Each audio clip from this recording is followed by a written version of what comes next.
마태복음 9장 20절에서 22절 말씀을 봉독하겠습니다. 12해를 혈루증으로 앓는 여자가 예수에 데려와서 그 겉옷가를 만지니 이는 제 마음에 그 겉옷만 만져도 구원을 받겠다 함이라. 예수께서 돌이켜 그를 보시며 가라사대 딸아 안심하라 네 믿음이 너를 구원하였다 하시니 여자가 그 시로 구원을 받으니라. 구원받는 믿음, 치료받는 믿음, 이런 제목으로 말씀드리겠습니다. 12해를 혈루증을 앓고 있는 한 여인이 있었습니다. 이 여인에 대해서 마태복음, 마가복음, 누가복음에 기록이 되어 있는데, 이런 복음서들에 기록된 내용들을 종합적으로 우리가 헤아려서 생각을 해보자면은, 이 여인은 출혈성 자궁 내막염이라든가 아니면 자궁암을 앓고 있었던 것 같습니다. 그래서 고질적으로 심한 하혈을 했던 거예요.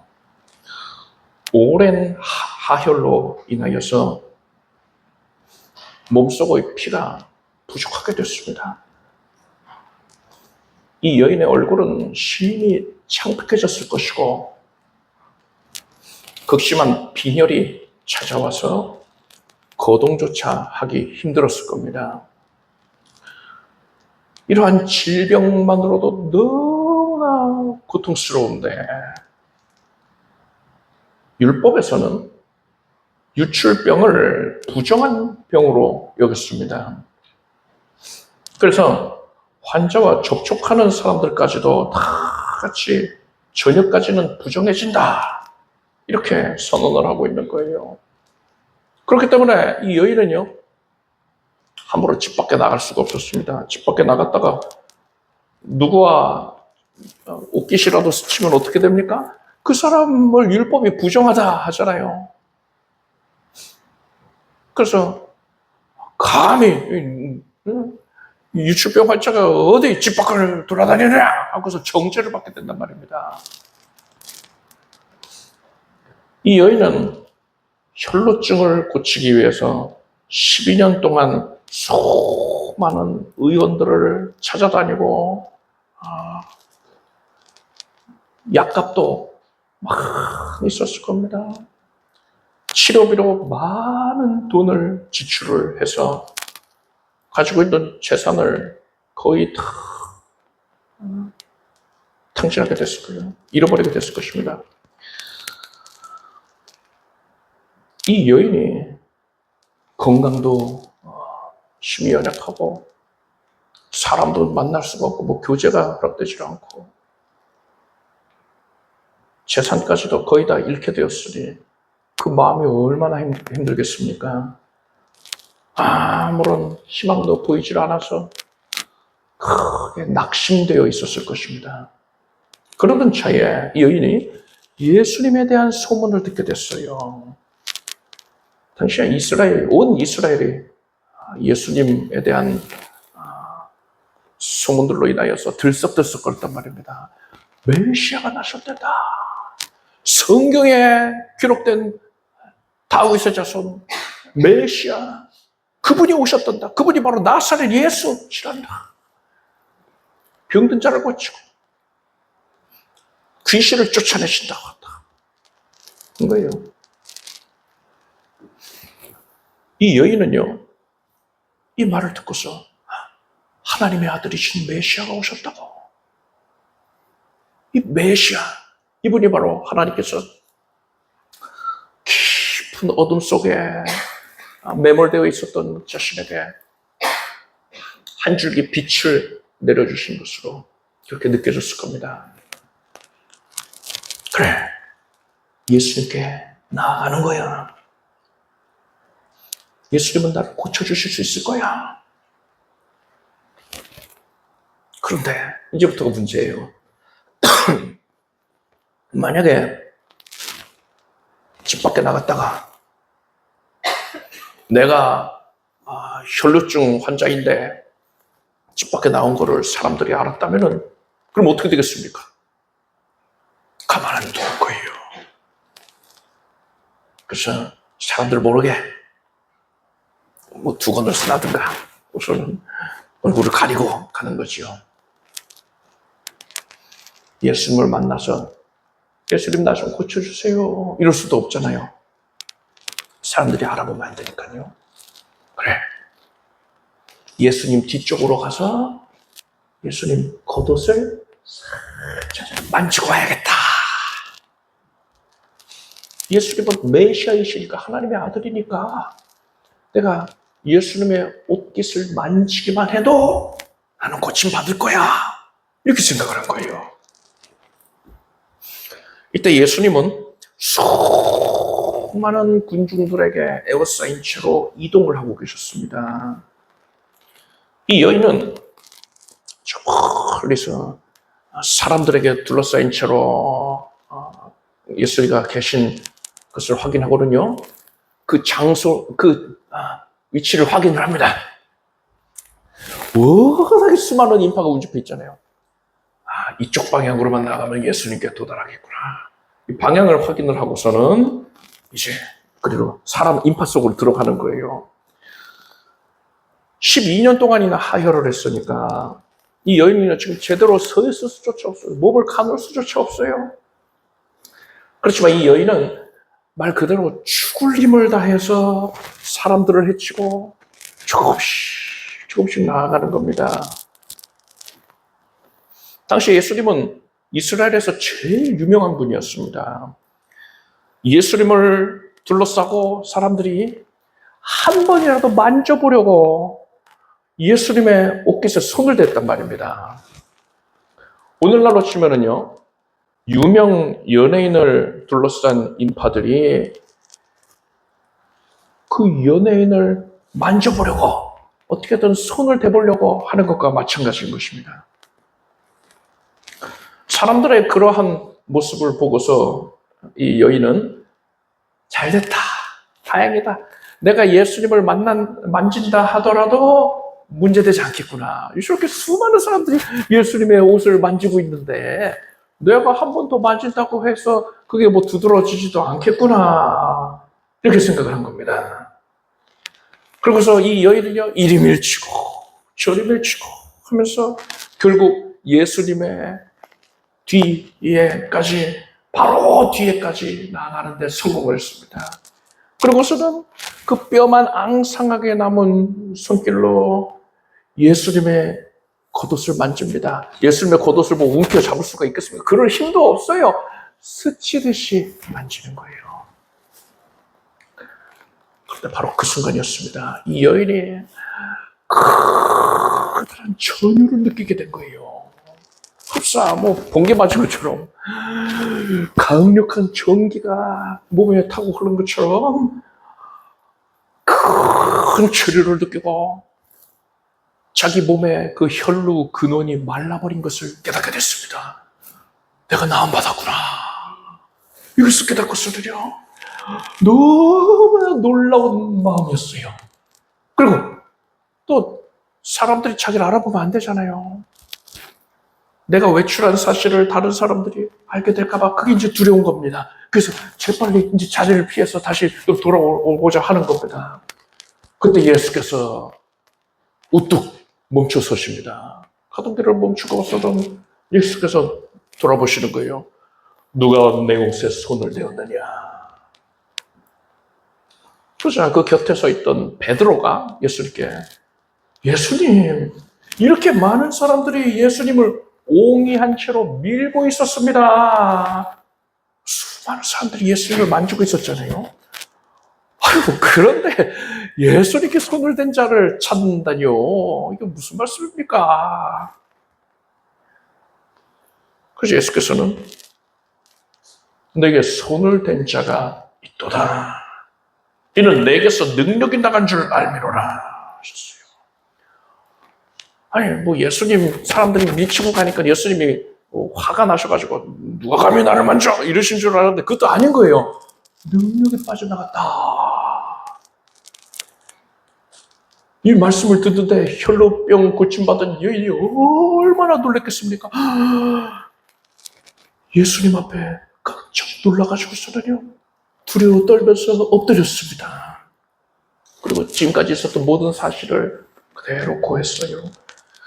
예수님의 제자들과 모여있는 사람들이요, 이렇게 생각했을 겁니다. 역시 예수님이야.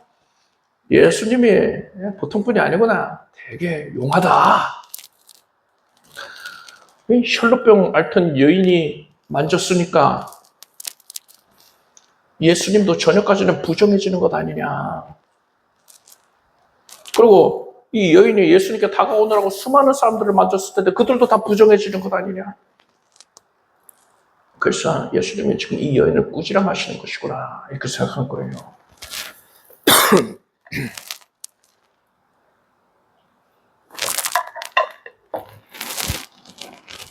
그래서 사람들이 이 여인을 심히 책망하면서 손가락질했을 겁니다. 비난했을 거예요.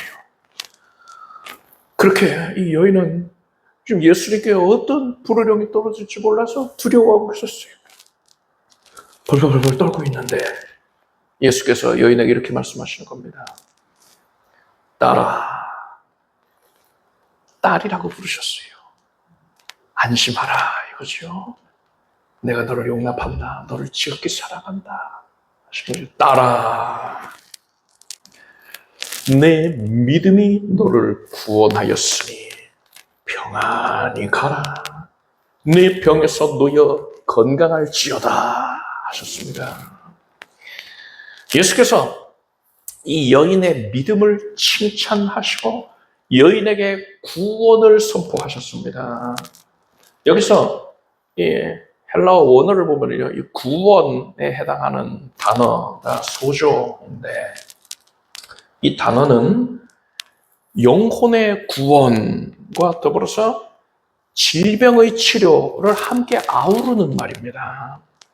이 여인이 가지고 있는 믿음이 어떠한 것인가를 우리가 자세히 헤아려 본다면, 예수께서 이 여인에게 단순히 혈루병 고침받는 그 질병 치료의 은혜만 베푸신 것이 아니라 이 여인의 영혼을 죄 가운데에서부터 구원해 주셨다라는 사실을 우리가 확실히 깨달을 수가 있어요. 영혼의 구원을 받고 질병의 치료를 받은 겁니다. 오늘 이 혈루증을 고침받은 이 여인이 가진 믿음을 살펴봄으로써 영혼의 구원을 받고 질병의 고침을 받기 위해서 우리가 어떤 믿음을 가져야 하는가를 말씀드리도록 하겠습니다. 첫 번째로, 자신의 무능함을 깨닫고 하나님 앞에 항복을 해야 합니다. 당시에 의원들이 혈루증을 고치기 위해서 어떤 방법을 사용했냐면요, 대표적인 방법이 환자에게 마늘에다가 포도주를 섞어서 먹게끔 합니다. 그게 약이라는 거예요. 그리고 또 환자를 뒤에서 갑자기 놀래킵니다. 깜짝 놀래켜요.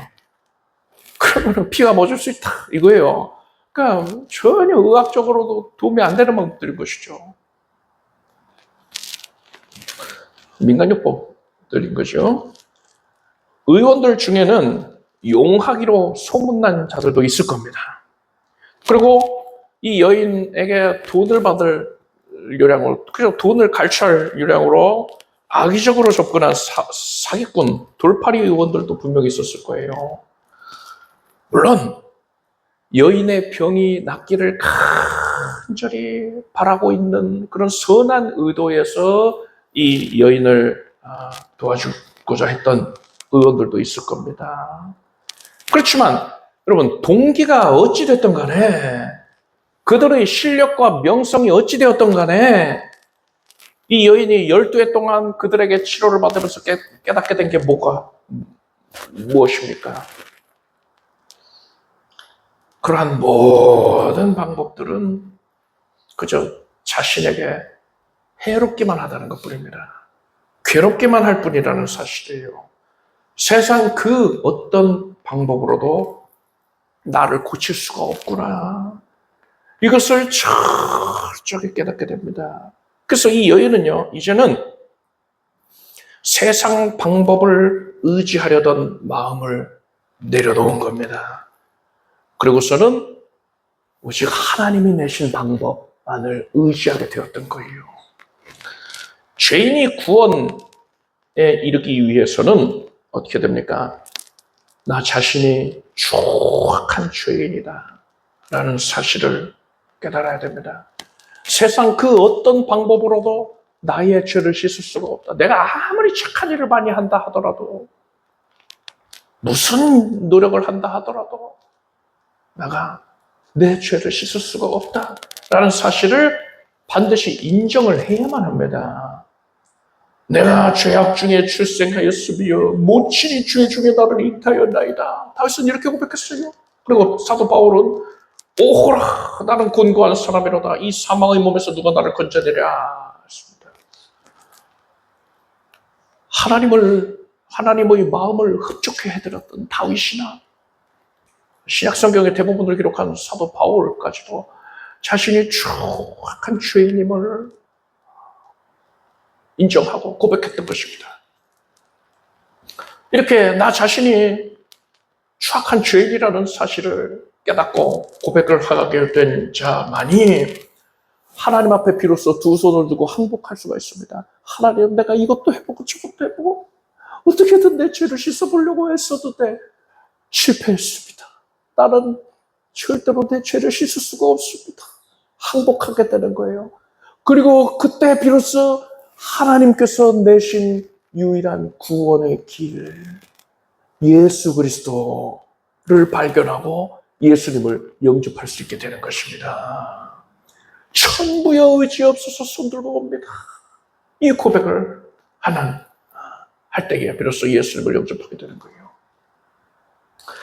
혈루병을 앓고 있었던 여인이 바로 이 믿음을 소유했던 것입니다. 두 번째로 겸손한 마음으로 예수님을 영접해야 합니다. 이 여인은 예수님의 겉옷을 만지기만 해도 나는 고침받을 거야 이렇게 생각했습니다. 그런데 여러분, 이때 주변 사람들이, 이 여인의 가족들이라든가 주변 사람들이 이 말을 들었다면 어떤 반응 보였겠습니까? 아이고, 세상에 그런 얼토당토하는 말이 어디 있더랴. 응? 마늘에다가 포도주 부어가지고서는 숙성시켜서 먹는 것도 아닌데 어떻게 그냥 옷만 만진다고 고침을 받냐 하면서 사람들이 비웃었을 거예요. 사람들은 자신의 경험과 이성으로 판단을 해보고서 합당치 아니하다 생각하면은요, 의심하고 비판을 합니다. 그런데 여러분, 하나님께서는 어떻게 일하십니까? 하나님은요, 사람이 생각하기에 이토록 바보 같은 말도 안 되는 방법을 통하여서 구원을 베푸셨습니다. 광야에서 이스라엘 백성들이 하나님을 원망하다가 하나님께서 보내신 불뱀에 물려서 죽어갑니다. 그때 모세가 하나님께 구원을 호소합니다. 그래서 하나님께서 어떻게 섭리하셨습니까? 여호와께서 모세에게 이르시되 불뱀을 만들어 장대 위에 달라 물린 자마다 그것을 보면 살리라. 노스로 뱀을 만들어서 장대 위에 달아놓고서는 뱀에 물려서 죽어가고 있는 사람들이 이 놋뱀을 바라보기만 하면 살아나게 된다는 거예요. 이게 얼마나 우스꽝스럽고 바보 같은 방법입니까? 차라리 여기 근처에 산 기슭에 가보면은 약초들이 있을 것인데 그 약초를 뜯어다가 상처에 그 물린 자국에 붙이고 또 하루에 3차례씩 다려 먹어라. 그러면 살리라 하셨으면은 역시 하나님께서 그렇게 구원의 방법을 내셨구나 하고 사람들이 그걸 납득하고 따를 거예요. 근데 놋뱀을 보기만 하면 살 것이다 하니까는 그 말을 듣고서 코웃음 치는 자들이 많았을 것입니다. 하나님께서는요, 이런 말도 안 되는 방법에도 불구하고 그 말씀을 믿은 자들. 그래서 끙끙 앓으면서 죽어가다가도 어떻게 해서든 천막 밖에 나와가지고 그 노뱀을 바라보고자 했은 자들, 그들에게 생명을 주셨습니다. 모세가 노뱀을 만들어 장대 위에 다니 뱀에게 물린 자마다 노뱀을 쳐다본 즉 살더라 했어요. 얼토당토하는 방법이다 이렇게 생각한 자들은요, 천막 밖에 안 나가가지고 그냥 죽는 겁니다. 그렇지만 노뱀을 보면 살 것이다, 그 말씀 앞에서 아멘 하고서 달려나온 자들은 살아난 거예요. 광야에서 장대 위에 달려있었던 이 노뱀은 바로 장차 십자가에 못 박혀 달리실 예수 그리스도를 상징하는 것이었습니다. 그리고 노뱀을 보기만 하면 구원받는다 하지 않았습니까? 뭐 그 앞에서 어떤 선행을 베풀고 수고를 해야지 구원받는 게 아니고요, 노뱀을 보기만 하면 구원받는다 했어요. 이것은 예수 그리스도께서 사람들의 죄를 짊어지고 대신하여 죽임당하신 이 대속의 은혜를 믿기만 하면 그런 죄사함 받고 구원받는다는 것을 의미하는 것입니다. 여러분은 하나님께서 말씀하시는 진리를 여러분이 가진 이성으로, 여러분의 지식으로, 지혜로 납득을 할 수 없다고 해서 그것을 함부로 비판하는 그런 우울을 범하지 말기를 바랍니다. 우리가 납득하지 못하는 부분이 있다면 그것은 전적으로 내가 모자라서 그런 거예요. 우리의 사람의 지각의 한계로 인해서 그것을 헤아리지 못할 뿐인 것입니다. 여호와의 말씀에 내 생각은 너희 생각과 다르며 내 길은 너희 길과 달라서 하늘이 땅보다 높음 같이 내 길은 너희 길보다 높으며 내 생각은 너희 생각보다 높으니라 했습니다. 혈루증을 나음받은 이 여인은요, 예수님은 메시아이시다, 하나님의 아들이시다 라는 진리를 조금도 의심 없이 확실히 믿고 있었습니다. 그래서 예수님의 옷가지를 만지기만 해도 고침받겠다 라는 생각을 할 수가 있었던 거예요. 예수께서 내가 곧 길이요 진리요 생명이다 이렇게 말씀하셨습니다. 예수님이 진리가 되심을 여러분 굳게 믿길 바랍니다. 예수님에 대하여서는요, 우리가 이해를 하려고 할 게 아니라요, 믿어야 되는 거예요. 여러분은 혈루증을 나음받은 여인처럼 진리 되신 예수님 앞에서 모든 이성과 판단을 내려놓고 그저 겸손하게 예수님을 영접하길 바랍니다. 셋째로, 우리는 생명을 다해서 예수님께 나와야 합니다.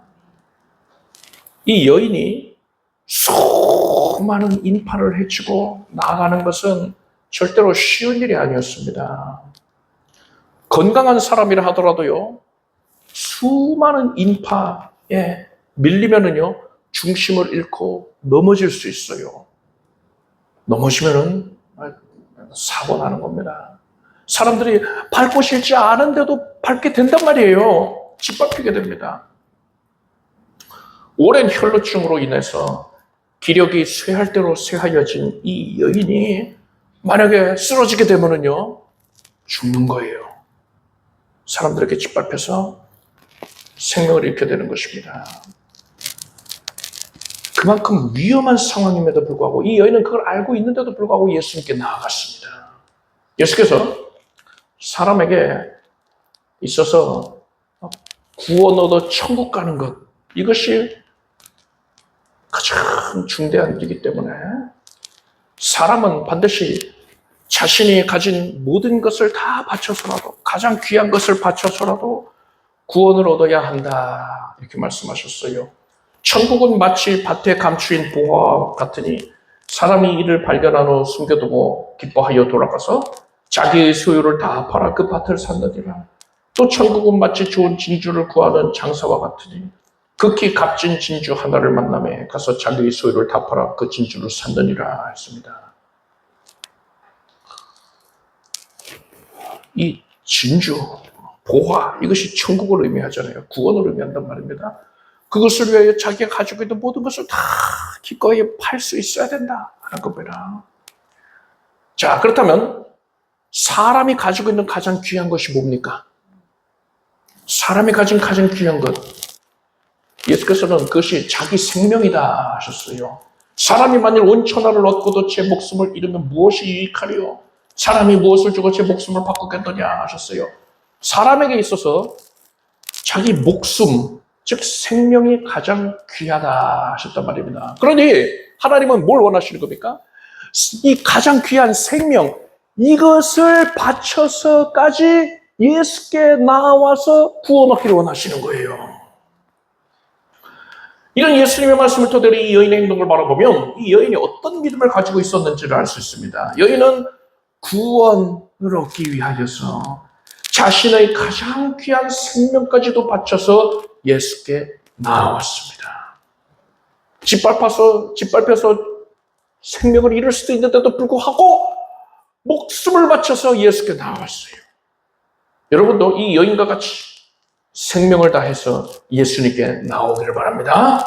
넷째로 우리는 예수님만이 유일한 구원의 길이라는 사실을 분명히 깨달아야 합니다. 만약에 이 여인이 예수님 외에도 구원 얻을 수 있는 다른 방법이 존재한다 이렇게 생각을 했다면 자기 목숨을 걸고서 예수께 나오려고 했겠습니까? 그러지 않았겠지요. 안 되겠다. 사람 너무 많다. 다음에 기회 되면 오고 예수님 아니더라도 어떻게든 고칠 수 있겠지. 이러면은 그렇게까지 안 나온단 말이에요. 이 여인은 예수님 이외에는 자신이 구원 얻을 수 있는 다른 방법이 결코 존재하지 아니한다라는 사실을 분명히 깨닫고 있었을 겁니다. 그래서 자신의 모든 것, 심지어 가장 귀한 생명까지 바쳐서 예수께서 나왔던 거예요. 다른 이로서는 구원을 얻을 수 없다니 천하 인간의 구원을 얻을 만한 다른 이름을 우리에게 주신 일이 없음이니라 했습니다. 여러분은 예수님 외에는 결코 구원의 길이 없다라는 사실을 분명히 깨닫고 고백하길 바랍니다. 그런데 오늘날의 이 기독교계의 흐름을 보십시오. 마지막 때예요. 정말 말 그대로 예수님 오시기 일보 직전의 상황이란 말입니다. 영적인 어둠이 가장 극심한 시점입니다. 이때에 성경에 예언되어 있는 대로 배도가 왕성하게 일어나고 있습니다. 큰 교단들이나 대형 교회들이 앞장서서 이렇게 주장을 합니다. 예수 그리스도는 구원의 길이다. 그렇지만 유일한 길은 아니다. 석가모니라든가 알라, 각 지역의 잡신들을 통해서도 얼마든지 구원에 이룰 수 있다. 이러는 거예요. 이렇게 적나라하게 말은 안 해요. 에둘러서 표현들을 하지요. 그러니까 예수 믿어서 구원받는다 하면서 다른 어떤 종교들도 다 의미가 있다. 그것을 통해서도 하나님 속을 수도 이런 식으로 얘기를 한단 말이에요. 에이 설마 그렇겠어? 정말 그래요. 정말로 그렇습니다. 그래서 우리처럼 이렇게 성경대로 하나님을 섬기는 자들은 그건 비성경적인 가르침이다. 그건 잘못되었다. 이단이다. 하면은 이런 사람들을 가르쳐서 그들이 뭐라고 합니까? 불화를 가져오는 자들이다. 화평을 깨뜨리는 자들이다. 라고 매도를 하죠. 여러분, 이렇게 그릇된 주장을 하는 자들, 이 사람들은 성경 밖에 거하는 자들이고 이들에게는 결단코 구원이 허락되지 아니한다는 사실을 분명히 하시길 바랍니다. 예수께서 가라사대 내가 곧 길이요 진리요 생명이니 나로 말미암지 않고는 아버지께로 올 자가 없느니라 했습니다. 오직 예수 그리스도만이 유일한 구원의 길이십니다. 하나님께서는 죄인의 구원을 위해서 오직 한 길을 예수 그리스도만을 우리에게 내셨습니다. 이러한 믿음 위에 우리는 굳건히 서 있어야 하는 것입니다. 여러분 오늘 우리가 들은 이 설교 말씀을 다시 한번 떠올려 보세요. 제가 여러분께 말씀드릴 때 이 혈루병 여인이 어떤 믿음 가졌는지 그것을 말씀드릴 때에 영혼을 구원받기 위해서는 이런 믿음을 가져야 되고 질병의 치료를 위해서는 이런 믿음을 가져야 됩니다 하면서 이렇게 두 가지의 믿음을 구분을 해가지고 여러분들께 말씀을 드렸습니까? 아니지요. 구원받는 믿음과 치료받는 믿음은요, 치료받기 위한 믿음은요, 다르지 않아요. 하나였습니다. 하나님께서 우리에게 베푸시는 구원의 은혜는 우리의 영혼만 구원하는 데에서 그치는 게 아닙니다. 우리의 육신을 질병과 연약함으로부터 구원하시는 능력을 나타냅니다. 그가 채찍에 맞음으로 우리가 나음을 입었도다 했어요. 예수께서 우리의 육신의 연약함을 담당하기 위해서 채찍에 맞으시고 보혈을 흘리셨습니다. 왜 그러셨다고요? 우리의 연약을 담당하셨어. 우리를 낫게 해주기 위함이었던 것입니다. 따라서 예수님의 대속을 믿어서 영혼의 구원을 받은 성도라면 그는 하나님의 자녀로서 이제 하나님께 담대하게 육신의 질병을 치료해달라고 아뢰 수 있게 된 것입니다. 예수께서 뭐라고 말씀하셨습니까? 믿는 자들에게는 이런 표적이 따르리니 병든 자에게 손을 얹은 즉 나으리라 하셨어요. 특출나게 어떤 선행을 하는 자, 어떤 공로를 세운 자에게 이런 능력이 따른다, 질병 치료의 능력이 따른다 하지 않으셨어요. 특별하게 성도들 가운데에서도 특별히 선발된 어떤 사람만이 치료의 은혜를 누린다 하지 않으셨어요.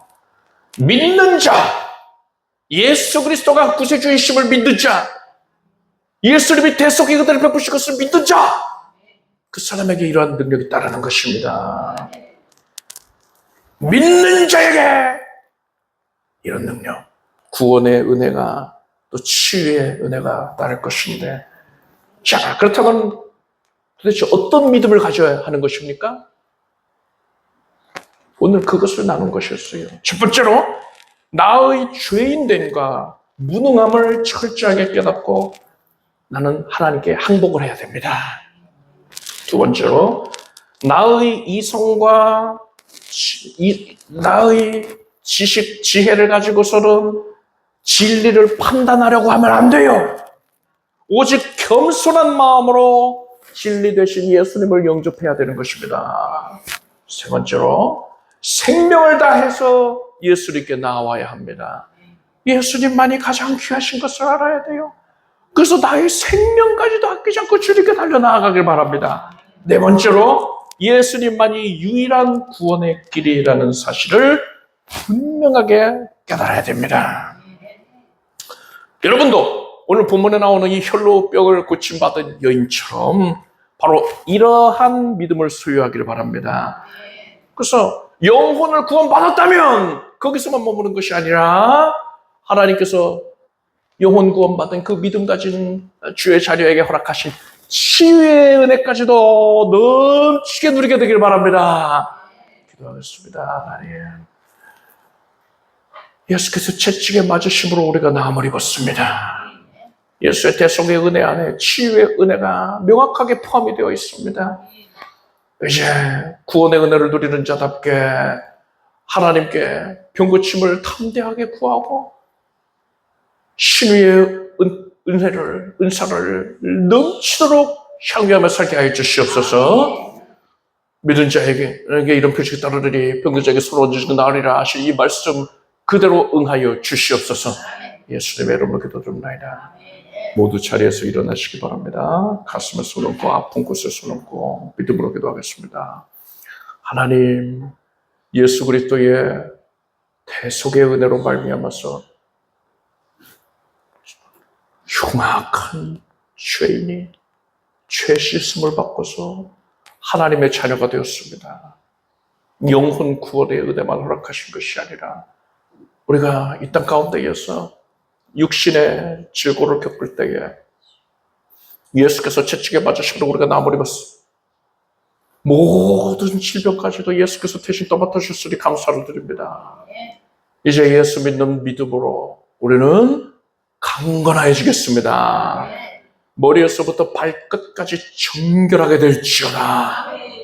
하나님의 은혜가 강수같이 흘러넘쳤으니 심령이 소성케 될 것이고 어둠에 억눌렸던 것들이 사라질지어다. 공황증이 사라지고 대인기피증이 사라지고 우울증은 사라져라. 모든 얼금의 어떤 어둠의 속박이 사라져라. 불안증이 염려증이 사라질지어다. 이제는 심령이 자유로워지겠습니다. 예수 안에서 평안을 누릴 것입니다. 우리의 연약한 육신을 예수께서 또 맡아주셨으니 예수의 이름으로 생명이 가득합니다.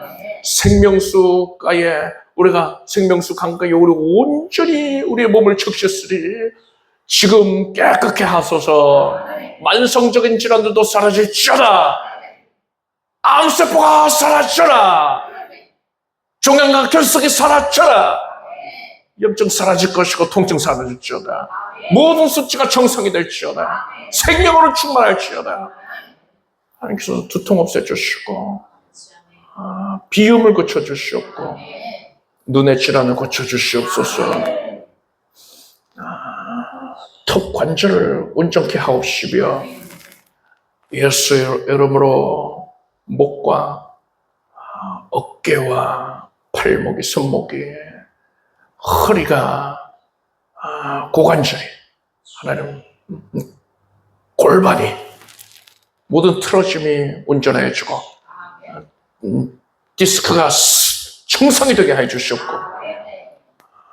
무릎이, 발목이 세모롭게 해주시옵소서.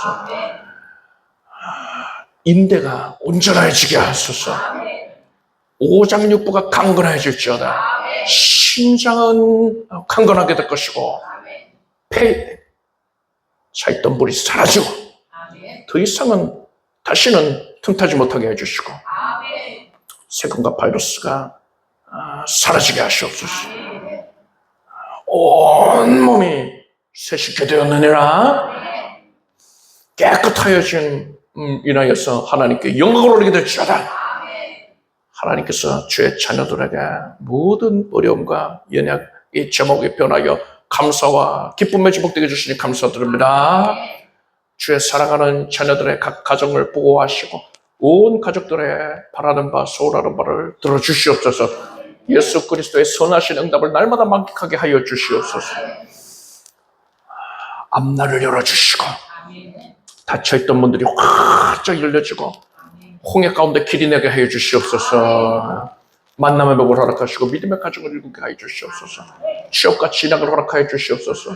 대문을 열어주시옵고 하나님의 은혜로 순상케 하여 주시옵소서. 날마다 주 예수 그리스도의 이름으로 승리를 구가하게 하여 주시옵소서. 학업 간의 진보와 향상을 이루게 하여 주시옵고 산업의 현장에서 인정받고 존중받고 높임받게 하여 주시옵소서.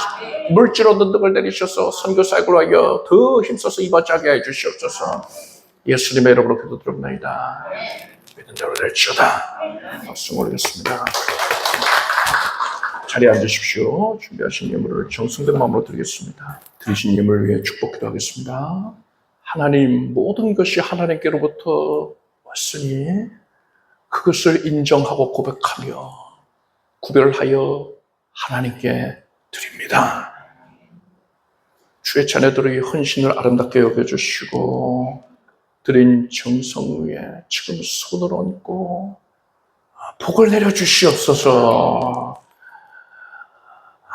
하나님의 은혜로 30배, 60배, 100배의 결실을 거두게 될 것이고 날로 창성케 되어서 하나님 나라 확장을 위하여서 더 열성적으로 헌신하게 하여 주시옵소서. 길을 열어주시고 응답을 내려주시옵소서. 예수님의 이름으로 기도드립니다.